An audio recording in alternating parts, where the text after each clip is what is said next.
আজকে প্রায় ১৫০০ বছর হয়ে গেছে আল্লাহর হাবিব আমাদের থেকে চলে গেছেন, পর্দা করেছেন। বন্ধুরা আমার, ভাইয়েরা আমার, কিন্তু সাহাবায়ে কেরামের জীবনী ঘাটলে দেখা যায় সাহাবায়ে কেরামের বিশ্বাসও ছিল আল্লাহর নবীর উপরে আকাশচুম্বী। জোরে কোন সুবহানাল্লাহ, আর জোরে কোন সুবহানাল্লাহ। সাহাবায়ে কেরাম আমাদের চাইতে হাজার হাজার কোটি গুণ বেশি রাসূল পাক সাল্লাল্লাহু আলাইহি সাল্লামকে ভালোবেসেছেন। কথা বলেন ঠিক কিনা? নবীজির ডাকে সাহাবায়ে কেরাম যুদ্ধের ময়দানে ঝাঁপিয়ে পড়েছেন।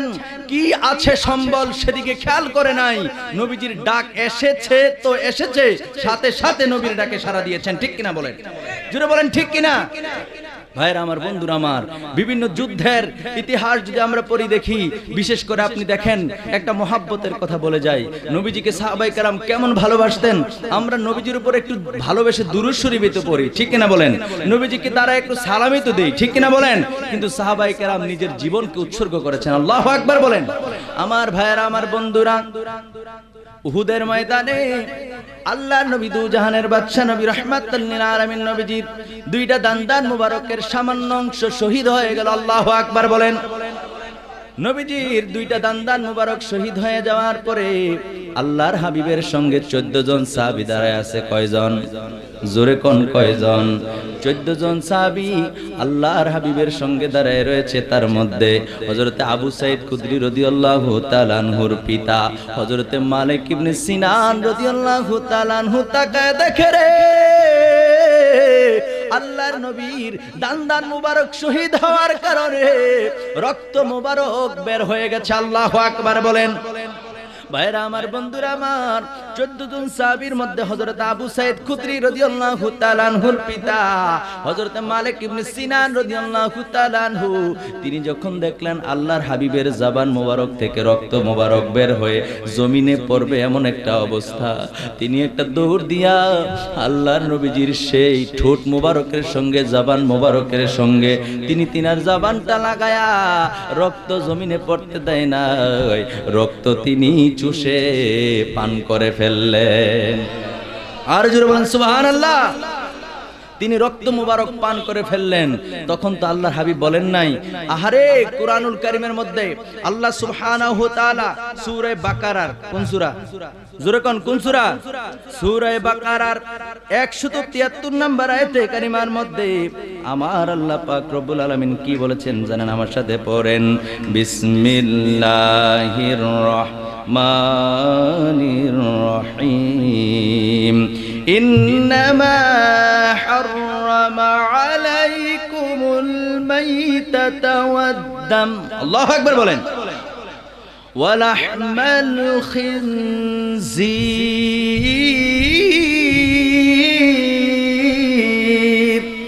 ইলা আখিরিল আয়াতিল কারীম। এই আয়াতে কারিমার মধ্যে আমার আল্লাহ পাক রব্বুল আলামিন স্পষ্ট করে জানিয়ে দিয়েছেন, নিশ্চয় আল্লাহ পাক রব্বুল আলামিন তোমাদের উপরে হারাম করেছেন মৃত জন্তু, তোমাদের রক্ত। আল্লাহু আকবার বলেন। মৃত প্রাণী খাওয়া কি হারাম? হারাম। মৃত প্রাণী খাওয়া কি? মরা গরু খান? কথা কন নাকি? মরা গরু খাই? ছাগল খান কেউ? মরা ছাগল? কোন পশু মরা খান? একমাত্র মাছ, যেটা মরলেও খাওয়া যায়। আর কোন প্রাণী মরে যাওয়ার পরে আর খাওয়ার কোনো বিধান নাই। কুরআন অনুযায়ী মাছ খাওয়া জায়েজ নাই। কুরআন অনুযায়ী কি খাওয়া জায়েজ নাই? মরা মাছ খাওয়া জায়েজ নাই। এটা হাদিসে আছে। জোরে কোন সুবহানাল্লাহ। বুঝছেন না? আবার নিফাস লাগাইলাম। কুরআন বলতেছে মৃত প্রাণী খাওয়াই যাবে না, কিন্তু আল্লাহর নবী মাছের কথা বলেছেন। সুবহানাল্লাহ বলেন। আমার ভাইয়ের, আমার বন্ধুরা, তাহলে এই আয়াতে কারিমার মধ্যে আল্লাহ সুবহান কি বলেছেন? আল্লাহ বলেছেন মৃত প্রাণী খাওয়া হারাম। এবং রক্ত, এই যে শরীর থেকে যদি রক্ত বের হয়, সেই রক্ত অনেকে দেখবেন হাত কাটলে বা শরীরের কোনো অংশ কাটলে সাথে সাথে মুখে দিয়ে দেয়, আছে না নাই? মুখে দিয়ে রক্ত খাওয়া এটা হারাম। এটা কি হারাম? খুলেন সূরা বাকারা 173 নম্বর আয়াত। আল্লাহ সুবহান স্পষ্ট করে বলে দিয়েছেন মানুষের রক্ত খাওয়া হারাম। মানুষের রক্ত খাওয়া কি? ওয়াজ মনে আসেনি? মালিক ইবনে হযরতে মালিক ইবনে সিনান রাদিয়াল্লাহু তাআলা আনহু আহারে দৌড়াইয়া নবীর কাছে গিয়া নবীজির রক্ত মোবারক জমিনে পড়তে দেয় নাই। আল্লাহর হাবিবের রক্ত মোবারক তিনি চুষে চুষে পান করে ফেললেন। আল্লাহু আকবার বলেন। আল্লাহর নবী বলেন নাই, মেরে মালিক ইবনে সিনান তুমি করলা কি? করলা কি? আরে রক্ত খাওয়া তো হারাম, তুমি আমার রক্ত খেয়ে ফেললা, তুমি তো হারাম কাজ করলা। এই কথা বলছে? বলেন না। আল্লাহর নবী বলছেন মাম্মাসাদা দামি দামাহু লাম তুসিবহুন নার। চিৎকার মেরে বলেন সুবহানাল্লাহ। আল্লাহ নবী ডাক দিয়ে কয়, আরে সাহাবীরা দেখো দেখো দেখো, জান্নাতি কোন ব্যক্তি যদি দেখতে চাও আমার মালিক ইবনে সিনানের দিকে তাকাও। সুবহানাল্লাহ কোন। নবীজির রক্ত মোবারক পান করার পরে আল্লাহ নবী বললেন, আমার রক্ত যার শরীরে প্রবেশ করেছে তাকে জাহান্নাম স্পর্শ করবে না, সে হলো জান্নাতি। জোরে জোরে কোন সুবহানাল্লাহ, আর জোরে কোন সুবহানাল্লাহ। আল্লাহর হাবিবের সমস্ত শরীর মুবারক পাক, জোরে কোন সুবহানাল্লাহ।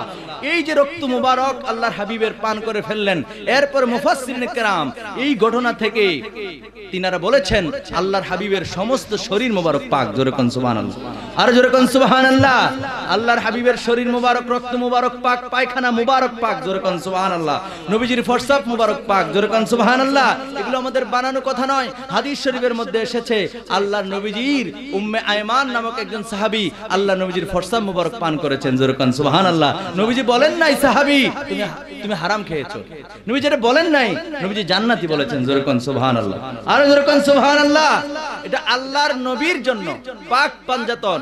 আমরা বলি না পাক পাঞ্জাতন, পাক পাঞ্জাতন মানে কি? শুধু আল্লাহর নবী না, নবী করিম সাল্লাল্লাহু আলাইহি সাল্লাম এবং ওনার কন্যা, আমাদের সমস্ত নারীদের সরদারিনী মা ফাতেমা রাদিয়াল্লাহু তাআলা আনহা, হযরতে ইমাম হাসান এবং হুসাইন রাদিয়াল্লাহু তাআলা আনহুমা, ইনাদের হযরত আলী রাদিয়াল্লাহু তাআলা ইনাদেরকে বলা হয় পাক পাঞ্জাতন, জোরে কোন সুবহানাল্লাহ। ওনারাও পাক, সুবহানাল্লাহ কোন না। ভাইরা আমার, বন্ধুরা আমার, আলোচনা একদিক থেকে আরেক দিকে চলে যাচ্ছে। আমি যেই কথাটা বুঝাতে চাইলাম, আল্লাহর নবীর সাহাবায়ে কেরাম নবীজিকে যেইভাবে ভালোবেসেছেন, আমরা কি আসলে ওইভাবে ভালোবাসতে পারছি? কথা কন না কেন? আওয়াজ করে বলেন, পেরেছি? পারি নাই। নবীজিকে ভালোবেসে আর কতটুকু করতে পেরেছি? আল্লাহর নবীজির মর্যাদা সম্পর্কে সাহাবায়ে কেরাম জানতেন, সেজন্য নবী পাক সাল্লাল্লাহু আলাইহি সাল্লাম সম্পর্কে ওনাদের চিন্তা ভাবনাও ছিল ভিন্ন, ঠিক কিনা বলেন? এই উহুদের ময়দানের মধ্যে আরেকটি ঘটনা ঘটে গেল। ভাইরা আমার, বন্ধুরা আমার, হযরতে কাতাদা ইবনে নুমান রাদিয়াল্লাহু তাআলা নবীজির একজন বিশিষ্ট সাহাবী, নবীজির একজন বিশেষ। আপনাদের মনোযোগ আছে? একটু দূরে সরে পড়ি, আল্লাহুম্মা সাল্লি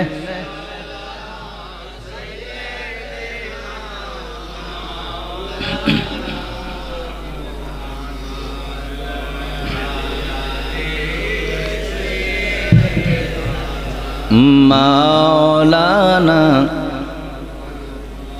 একটা জবানও বন্ধ রাখবেন না, চিৎকার মেরে বলেন সুবহানাল্লাহ।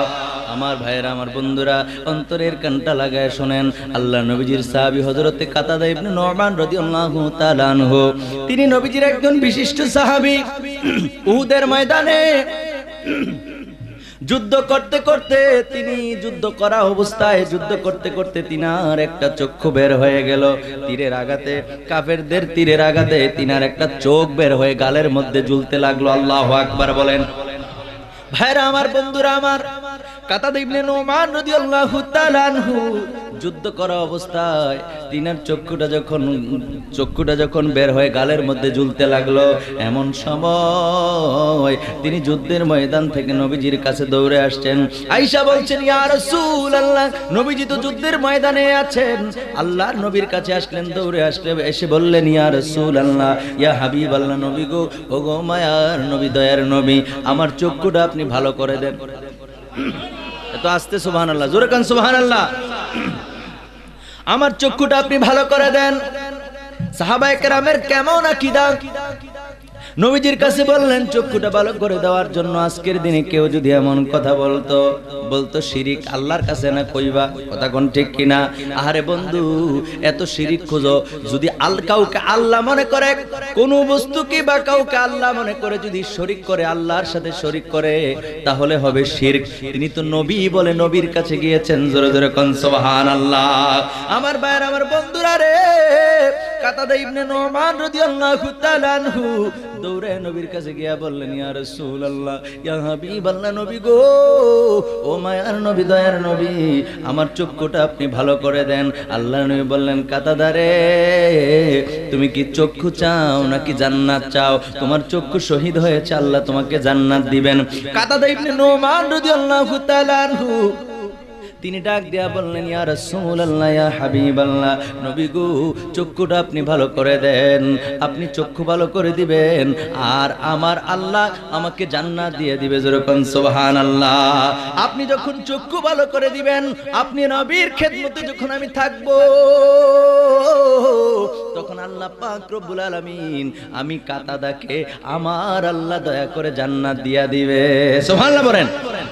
আমার ভাইরা, আমার বন্ধুরা, কাতাদা ইবনে নুমান রাদিয়াল্লাহু তাআলা আনহু যখন এই কথা বললেন, নবী গো আমার চক্ষুটা ভালো করে দেন, আল্লাহ নবীজির এই মনোযোগ দেন, আল্লাহ নবীজির জবান মোবারক থেকে একটু থুতু মোবারক নিলেন, নিয়ে চক্ষুটার মধ্যে যেই জায়গার মধ্যে এই চক্ষুটা লেগে আছে, চক্ষুটার মধ্যে নবীজির থুতু মোবারকটা লাগাইলেন।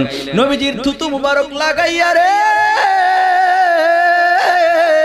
আল্লাহর নবী ওই চক্ষু মুবারক আগের জায়গায় যখন লাগায় দিলেন, লাগানোর সাথে সাথে ওই চক্ষুটা পরিপূর্ণ সুস্থ হয়ে গেল, ভালো হয়ে গেল। জোরে জোরে বলেন সুবহানাল্লাহ, আর জোরে বলেন সুবহানাল্লাহ।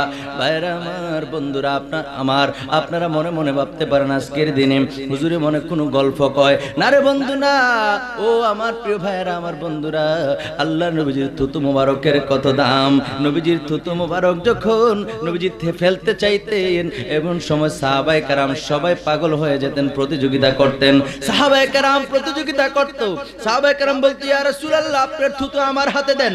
আরেকজন সাহাবী বলতো, আমার হাতে দেন। সুবহানাল্লাহ কোন না, এগুলো সিয়াসিত্তার মধ্যে আসছে, সহিহ সনদে বর্ণিত। আল্লাহ নবীজির সাহাবায়ে কেরাম পাগল হয়ে যেতেন, ইয়া রাসূলুল্লাহ, আপনার থুতুটা আমার হাতে দেন। জোরে কোন সুবহানাল্লাহ। এই প্রতিযোগিতা করার কারণ কি? এই প্রতিযোগিতা করার কারণ হলো ওই সময় তো এখনকার মতো এরকম বড় বড় হসপিটাল নাই, যে মানুষ হসপিটালের মধ্যে গিয়া কি করবে, হসপিটালের মধ্যে গিয়া মানুষ কি করবে, যে ভর্তি হবে, চিকিৎসা করবে। ওই সময় এরকম হসপিটাল না থাকার কারণে আল্লাহ নবীজির থুতু মুবারক যে কোনো রোগের নিয়তে খেয়ে ফেলতেন কিংবা মালিশ করতেন, ওই রোগ থেকে সে আরোগ্য লাভ করত। জোরে জোরে কোন সুবহানাল্লাহ, আর জোরে বলেন সুবহানাল্লাহ। ভাইরা আমার, বন্ধুরা আমার, আল্লাহ নবী দুজানের বাদশা নবী রাহমাতুল লিল আলামিন, নবীজির থুতু মুবারকের কত দাম, কত দাম। নবী আমার দুজানের বাদশা নবী, তিনি থুতু মুবারক দিয়ে চক্ষুটা যখন লাগায় দিলেন, সাথে সাথে ওই চক্ষুটা ভালো হয়ে গেল। জোরে কোন সুবহানাল্লাহ। কাতাদা ইবনে নুমান রাদিয়াল্লাহু তাআলা আনহু তিনি বলতেছেন, জগতের মানুষেরা রে শোনো, আমার এই চক্ষুটা যখন আল্লাহর হাবিব কি করলেন, ফিট করে দিলেন, আগের জায়গায় যখন লাগায়া দিলেন, আমার যে চক্ষুটা ভালো ছিল, ওই চক্ষুর চাইতে এই চক্ষুর পাওয়ার আরো তীক্ষ্ণ হয়ে গেল। জোরে জোরে বলেন সুবহানাল্লাহ। আর যেই চোখ আমার ভালো ছিল রে, ওই চোখে আমি যত দূর পর্যন্ত দেখতে পাই, আল্লাহ নবীজির থুতু মুবারকের বরকতে যেই চোখটাতে আমি আঘাতপ্রাপ্ত হয়েছিলাম, ওই চোখে এখন আগের ভালো চোখের চাইতে আরো ভালো দেখি। জোরে জোরে কোন সুবহানাল্লাহ, আরো জোরে বলেন সুবহানাল্লাহ। ভাইরা আমার, বন্ধুরা আমার, আল্লাহ নবীজির থুতু মুবারকের কত দাম। এই জন্য বন্ধুরা রে, নবীজির একজন আশেক, কত সুন্দর করে নোয়াখাইল্লা আশেক। কোন খাইল্লা? আমার আলোচনা শেষ করে দেব, কারণ পরবর্তী আলোচক চলে আসছে। আলহামদুলিল্লাহ পড়েন। নবীজির একজন আশেক কত সুন্দর করে একটা গজল লেখছে, বিজ্ঞানীদের বিজ্ঞানী আঙ্গ নবীজি। কইতাম নি? আরে এমন একখান দয়াল নবী, টোহাই হাই বানি, বিজ্ঞানীদের বিজ্ঞানী আঙ্গ নবী। টুহাই পাইবানি মানে খুঁজে পাইবা কিনা, এটা ওই দেশের মানে নোয়াখালী এরকম বলে আর কি। এই কথাটাকে খুঁজে পাওয়াকে বলে টোহাই। কথা বুঝিনি? বিজ্ঞানীদের বিজ্ঞানী আঙ্গ নবীজি, কন্যা বিজ্ঞানীদের বিজ্ঞানী আঙ্গ নবীজি। আরে এমন একখান দয়াল নবী, টোহাই হাই বানি, এমন একখান দয়াল নবী, টোহাই হাই বানি, বিজ্ঞানীদের বিজ্ঞানী আঙ্গ নবীজি। সুবহানাল্লাহ কইতেন না? আরে আবু বকর সিদ্দিকের হাফে কামড়াইছে, আঙ্গ নবীর মুখের থুতুই বালা হই গেছে। সুবহানাল্লাহ জানি কয়, আহারে মনে হয় এক সপ্তাহ ধরে খান না নাকি? জোরে মহব্বত করে বলেন তো একবার আল্লাহু আকবার। আরো মহব্বত করে বলেন ইয়া রাসূলুল্লাহ, বলেন ইয়া ওলি আল্লাহ, বলেন একবার মহব্বত করে সুবহানাল্লাহ। আরে আবু বকর সিদ্দিকের হাফে কামড়াইছে, আঙ্গ নবীর মুখের থুতুই বালা হয়ে গেছে। সুবহানাল্লাহ। আরে হেই বালা কি যেতে কেউ কইতে হারেনি, আরে হেই বালা কি যেতে কেউ করতে হারেনি, বিজ্ঞানীদের বিজ্ঞানী আঙ্গ নবীজি, বলেন না বিজ্ঞানীদের বিজ্ঞানী আঙ্গ নবীজি, এমন একখানে দয়াল নবী টুহাই হাই বানি, এমন একখানে দয়াল নবী টুহাই হাই বানি, বিজ্ঞানীদের বিজ্ঞানী আঙ্গ নবীজি। একটা জবান বন্ধ রাখবেন না, চিৎকার মেরে বলেন সুবহানাল্লাহ। এ আমার ইমানদার বাইরা রে, সাহাবায়ে কেরাম নবীর জন্য এমন পাগল ছিলেন, থুতু মুবারক নিয়ে খেয়ে ফেলতেন রোগের সেবা হিসেবে, রোগের ঔষধ হিসেবে নবীজির থুতু মুবারক পান করতেন। শুধু তাই নয়, যে কোনো রোগের জন্য মালিশ করে দিতেন, সাথে সাথে সেই রোগ থেকে সাহাবায়ে কেরাম শিফা হয়ে যেত, আরোগ্য লাভ করত। জোরে জোরে কোন সুবহানাল্লাহ, আর জোরে বলেন সুবহানাল্লাহ। আমরা ওই নবীকে ভালোবাসতে চাই কি চাই না? আওয়াজ করে বলেন চাই কি চাই না? আল্লাহর নবীজির শান ও আজমতকে কেউ যদি নিয়ে টানা হেসরা করতে চায়, নবীজির শান ও আজমতকে নিয়ে কেউ যদি অবমূল্যায়ন করতে যায়, নবীজির ইজ্জত নিয়ে কেউ টানা হেসরা করতে চায়, আমরা কখনো এটা ছাড় দেব না। কথা বলেন ঠিক কিনা? জোরে বলেন ঠিক কিনা? সাহাবায়ে কেরাম নবীজিকে জানের চাইতে, প্রাণের চাইতে, নবীজিকে সব কিছু চাইতে বেশি ভালোবেসেছেন। ঠিক কিনা বলেন? হাদিসে তিবরানির মধ্যে রয়েছে, লা ইউমিনু আহাদুকুম হাত্তা আকুনা হাব্বা ইলাইহি মিন নাফসি। নবী করিম সাল্লাল্লাহু আলাইহি সাল্লাম বলেছেন, ওই ব্যক্তি ততক্ষণ পর্যন্ত ঈমানদার নয় যে তার নিজের জীবনের চাইতে আমি রাসূলকে ভালো না বাসবে। সুবহানাল্লাহ বলেন। তার মানে নিজের জানের চাইতে, প্রাণের চাইতে আল্লাহর নবীকে ভালো যদি না বাসেন, তাহলে আপনি ঈমানদারই হতে পারেন নাই, হাদিস বলতেছে। ঠিক কিনা বলেন?